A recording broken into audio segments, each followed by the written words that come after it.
Hello out there in Na'aleh land. We continue our course of honorable mention, how to try and cultivate some proper characteristics within ourselves. As Rosh Hashanah used to say, if just one person listens to the audience, to the Musar that's been given, and that one person is the speaker, it was worthwhile. Of course, that refers to me. Today's talk, we're going to talk about, God willing, cultivating humility. Today's class is Lili Nishmas, Rachel Leah Basar Chaim Tzvi, Alala Shalom. We thank the entire Na'aleh staff, Mrs. Baumger in the studio, Mrs. Claver, all those wonderful people who do so much to bring Torah to all of you out there in Cyberland. Okay, now we're going to, and I'm basing myself on the masterwork of Rabbi Joseph Telushkin, which is called You Shall Be Holy. But this particular source I'm quoting is now from the Chovos HaLevavos, Duties of the Hearts, that every person we know, we should try and identify one area, one aspect where they're superior, at least one area where they are superior to ourselves.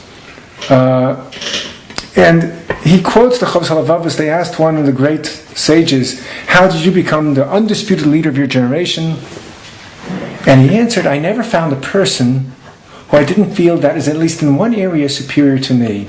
I wish I could recall a story I heard many years ago from the Kozhnitzer Rebbe, and I actually called him this morning to try and find out, and his son told me he left for Poland a few hours ago. But the story goes something like this. What's the point of quoting a story if it's not accurate? But if nothing else, in this case, even without the punchline, the question is worthwhile. He relates that one of the great tzaddikim would never sit down at a table until he could first find at least one aspect in every person present that was superior to him. Once he went around and around and around the table, couldn't think of any area in which this person who was there had an asset over him, and then he realized, remember what the punchline would be, the very fact that he can't find why this person is better than him means that he has a drawback which the other person does not have, and therefore he's entitled to sit down. So bear in mind, not as with a person's drawbacks, but think always, what is the asset of another person? We'll soon explain why this is so critical. Because once we've identified the other person's superior trait, that's the way we're supposed to associate this person in our mind. How do we associate? For example, you associate your mailman with mail. You associate your gardener with gardening. But when you see someone, an acquaintance, someone you know, you have to try and associate.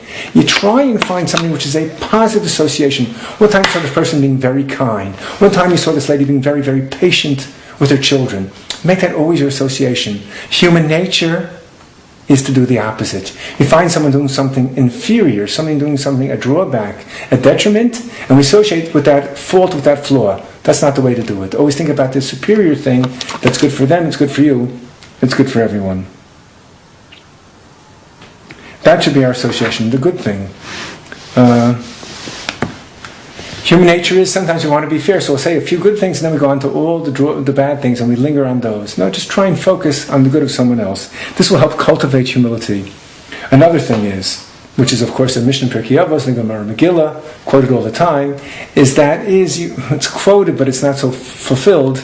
You have to always quote the source that you're quoting. I didn't say that well. Always cite your sources.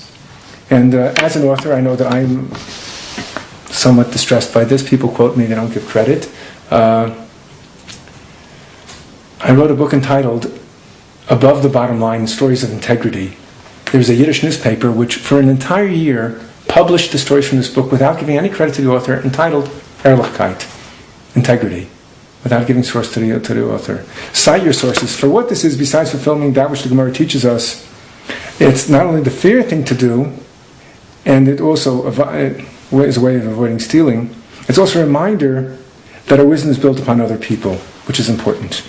Another important lesson is respect all those that you meet. Give honor, give respect to everyone that you encounter.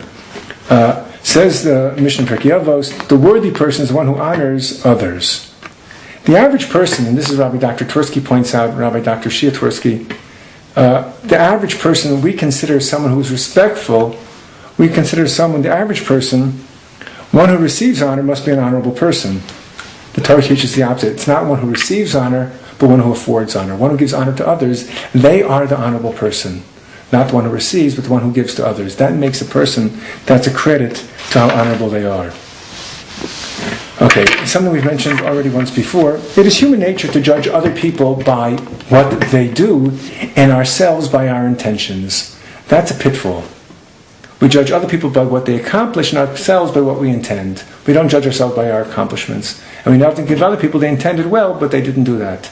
So in the same vein, we should judge other people not by their achievements, especially if their achievements are not substantial, but rather we should judge them by how much are they fulfilling their potential.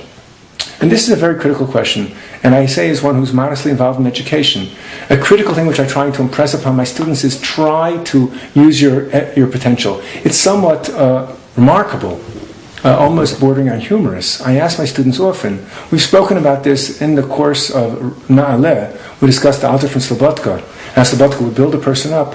How much of your potential do you